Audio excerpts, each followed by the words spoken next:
Today we will study what is the role of drying and ignition of the precipitate. Dear students, see these four photos. In the left, we are doing the filtration by using a vacuum. In the second, there is an ignition or drying of the precipitate, and in the last, there is an weighing.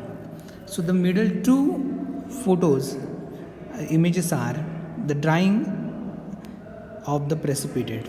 After the drying, whatever the crude is there in the form of ash is shown in the third image. So why we are doing the drying of the precipitate? Why are igniting the precipitate, or what is the difference between the drying and ignition of the precipitate? We will see in this lecture. So see here, after the first step, that is filtration and washing, the precipitate is either dried or it is dried and subsequently ignited to give a compound of known composition. So what we do here, after the filtration and washing, we do drying and ignition of a precipitate to get a compound of known composition. The term drying is used when the temperature is about 500 Kelvin, and the term ignition is used for a temperature of a range of about 500 Kelvin to 1500 Kelvin. If we are giving a temperature up to 500 Kelvin, then we are using a term drying, and if we are using more temperature, then we are using ignition of the precipitate. In most of the cases, the precipitate is free of contaminants except water, and therefore it can be dried in an oven at low temperature of about 373 Kelvin to 425 Kelvin. So during the after the precipitation and filtration and washing, the precipitate contains some amount of water. Then we have to remove that water. Then we are doing drying of that precipitate in an oven at low temperature about 373 Kelvin to 425 Kelvin. For example, the precipitate of silver chloride is dried to about 393 Kelvin when water and the antipeptization electrolytes are totally removed. So due to this drying of silver chloride, the water and antipeptization electrolytes are completely removed from that precipitate. Such a situation is observed only for few precipitates when organic precipitates are used. So in most of the cases, the precipitate is ignited at elevated temperature to a constant known composition for the following reasons. Now see why we are igniting the precipitate. They have given the reasons. The first reason is to convert the precipitate to some other form having a constant known composition. After the ignition, we are getting the precipitate of known composition. There is no any change in the composition of the precipitate. The second, to volatilize the antipeptizing agent at higher temperature, as it cannot be volatilized at 373 to 425 Kelvin.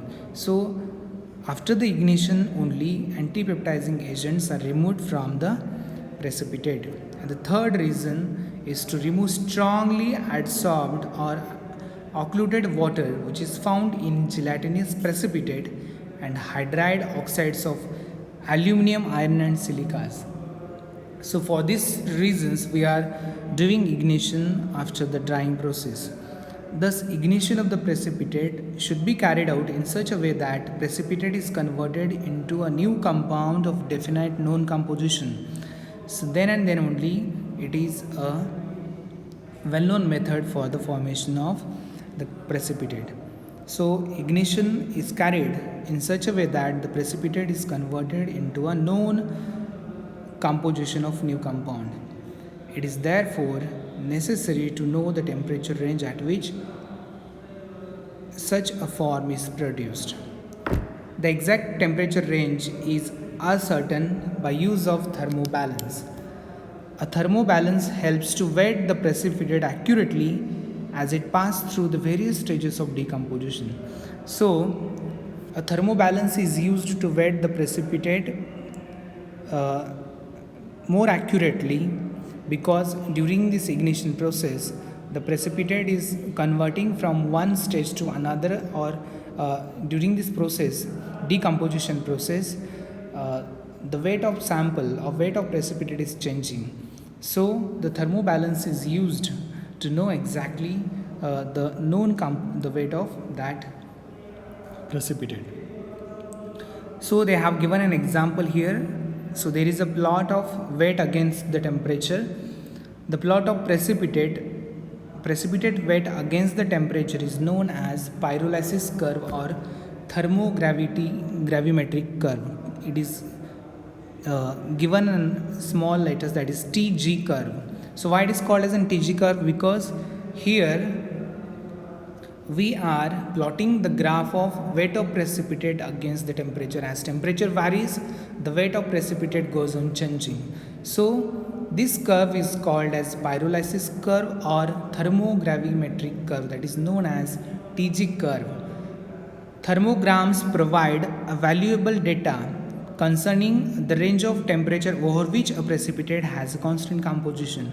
So by use of this thermogram, so this is known as thermogram, and by use of that thermogram we have a data of the range of temperature over which the precipitate has a constant composition. So this thermogravimetric curve, that is TG curve, shows that the final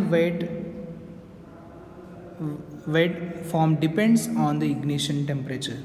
The TG curve for calcium oxalate is given as shown in this above thermogram. So now see here, in this case at 290 Kelvin the calcium oxalate is there, and after certain increase in temperature the calcium oxalate first convert into calcium carbonate and then it is converted into calcium oxide at different temperatures. So this is what the calcium oxalate is converted into calcium oxide at different ranging temperature. Therefore, on heating calcium oxalate at about 1300 Kelvin, calcium oxide is formed. So during ignition, precipitate are ignited in a porcelain crucible or a silica crucible, which can be carried out along with a filter paper or apart from the filter paper depending on the type of precipitate. So during this ignition, the compound or precipitate convert from one form to another, and after the ignition process, that is after that, even though we are increasing the temperature, there is no any change in the composition of that precipitate. So there are two types of precipitates are here.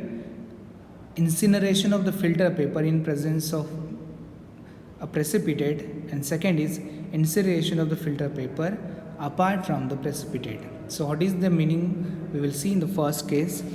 A silica crucible is first heated, then cooled to a constant weight. The filter paper with the precipitate is folded and it is put into the silica crucible.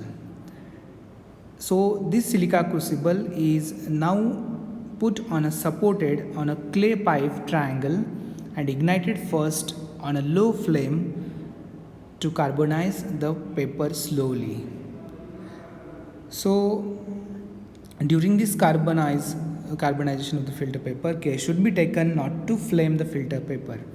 When the filter paper is completely carbonized and there are no vapors, the crucible is heated on a strong flame to a constant weight.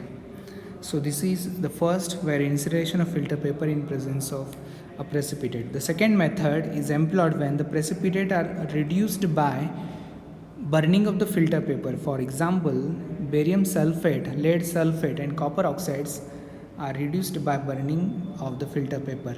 In this method, the filter paper along with the residue is dried. The residue is then removed on a glazed paper and covered. The filter paper is then ignited as in previous case. The crucible is allowed to cool. The precipitate is finally transferred into a crucible, and the crucible along with the precipitate is heated to a constant weight. When the precipitate is stable and only moisture is to be removed, it is filtered through sintered glass crucible and dried in an oven at a suitable temperature. So the most important part of this point is, after the drying and ignition, the water or the foreign impurities are get removed from that precipitate, and we are getting a known composition of known weight precipitate after this drying and ignition. So drying is carried out near about at 373 to 425 Kelvin, and above 500 Kelvin we are doing ignition of that precipitate. So this is what the role of drying.